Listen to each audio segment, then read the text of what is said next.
Alright, good morning. Meron tayo ritong Rider J FI. Ayan o. Ito yung harness. For power appliance po ito, ha? Ito yung papakabit niya. Magpapalit siya ng Racing Bumblebee, tie switch. Then, original na throttle. Original din na 3-way switch. Ayan. Lumina Pro. Tapos, MSM na dual horn. Then, ito yung boss niya. Gagawin kong stock horn. Ito yung magiging dual horn niya. Nasira na po kasi yung busina niya. Mahina na po yung isa. Ngungo na. Ayan, naka MDL. Then, nagpakabit daw siya dati sa sikat na shop. Paranaque. Pero, hindi natin i-mention yan. Sikat na shop yun, ha. Pangalawang beses ko pangatlong beses na ako may ginawang galing doon. So, ito. Yun yung harness. Nagtaka ko, nung nagka-problema to si sir, sabi ko, sir, tingnan mo sa ignition key, switch, yung socket. Yung pala, kaya hindi niya mabuksan. Ito pala yun, yun o. Paano nga naman niya i-check yung ignition, socket, o yung susian. Ito yung bumungad sa kanya. Yan, ganyan yan. Pagbukas mo ng head, hindi mo na malalaman kung saan nakalagay. Hindi mo na matanaw. Tapos, ilang relay to? Isa, dalawa, tatlo. Tapos, ito pa. 4, 5. 5 relay. Tapos naka full wave pa yan. Ayusin ko ulit yung full wave. Yun yung ginawa sa full wave. Nawala yung isang socket. Nirekta. Yan, nakarekta. Ayusin natin yung wire niyan.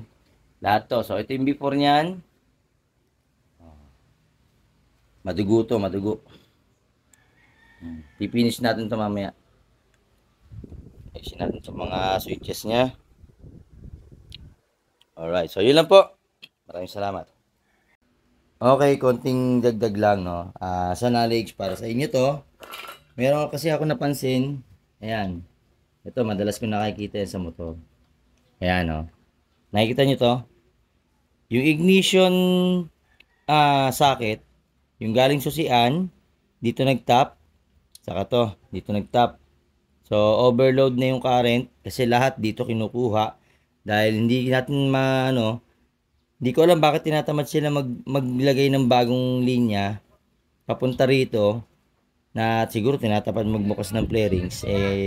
Ang problema pang isa ito. Nakikita nyo to? Magic fuse pala to. Yan, buksan natin ha. Akala ko kung ano to eh. Yung pala fuse. O yan o. Fuse nga. O yan, di ba? Gumagalaw yung motor tapos ganito yung fuse mo. Di ba? O, 15 amperes pa. Dito naglagay ng fuse, yan. So iwasan natin yung ganitong style ha. O, naglalagay kayo ng tie switch, naglalagay kayo ng kung ano-ano. So, plug and play. O, hindi ganito. Hindi ganyan. Okay? So, yun lang po. Dito kaalaman lang ha. Iwasan natin yung mga ganitong style. Maraming salamat. Ito medyo nabira ng konti, medyo natagalan sa harness at nagkaroon problema sa busina. Sumabli ako ng kabit, pero okay na, nagawa ko na po. Ano oras na? 12 o'clock pasado, tama ba? 12:45. Oh my god, mag-alauna. So yun, natapos naman po namin. Ito na po yung buong harness nya. Ayan, malinis na, no sir? Wala na yung 5 relay. May betlog relay pa yun eh. Ayan. Tapos, checkin natin. Yun. Okay, then, ito na yung harness niya. Pag sa side view. Ayan. Ayan na. Nandito na yung busina. Kanina, nandito siya. So, ngayon, ito na yung pwesto. So, loaded talaga ito ng ilaw.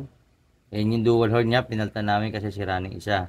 Then, yung power relay. Ayun lang, nag-iisa. So, 1 relay. Wala nang ibang relay yan. Yung iba sa busina, ito. 2 relay po yan. Inilagay ko kasi off-on yung kanyang busina. Prone switch kung tawagin. Off-on, no? Negative trigger. Doon po ako nagkamali kanina. Ginawa ko kasing positive. Okay, so yun. So, mamaya tatry ko after ko assemble. Okay po. So, ito yung nakuha ko dun sa pina-power appliance ko kanina, no? Ayan. Bali, total of 5 relay. dalawa sa MDL, tapos dalawa sa busina kasi front switch, tapos isa sa headlight. Yan, naglagay siya, bali 5. Tapos ito yung luma niyang domino. Yan, iniwan niya na rito yung basura. Yan, tapos yung busina pa iniwan, ayan, oh. Sira na rin yan. So, ang dami niyang iniwan basura dito kasi ito yung mga sira ng motorsiklo niya na pinapagawa dun sa Paranaque. Nanghinayang nga siya sa bayad niya dun. Kasi nga, tingnan nyo naman, oh. Tingnan mo yung fuse. Ayan, oh, peke.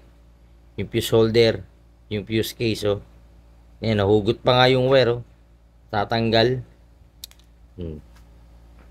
Tapos, tingnan nyo yung mga wire na ginagamit, oh.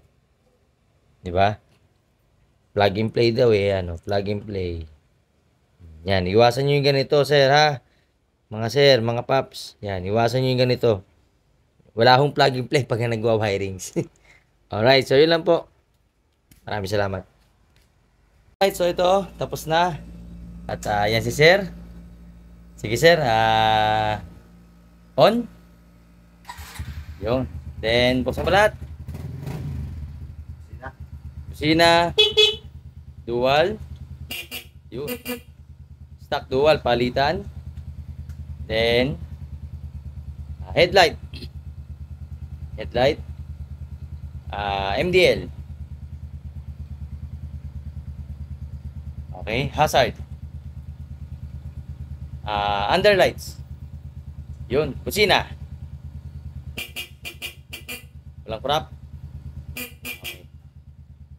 Okay, then stock, yun. Tingnan natin yung charging. Minor. Bukas lahat ng ilaw, 12.3. Charging, no? Hahabol. Okay, then yung pag naka-hazard, gumagana pa rin yung signal light dito sa indicator.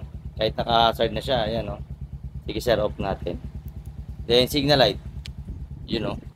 Magana. Kabila. Yun. Check, double check. Yan. Okay.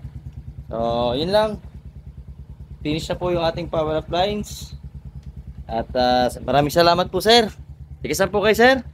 13 Marites, Cavite. Yun. Okay. Martires. 13 Marites. Okay, maraming salamat, sir. Okay po. JJ Humble Works.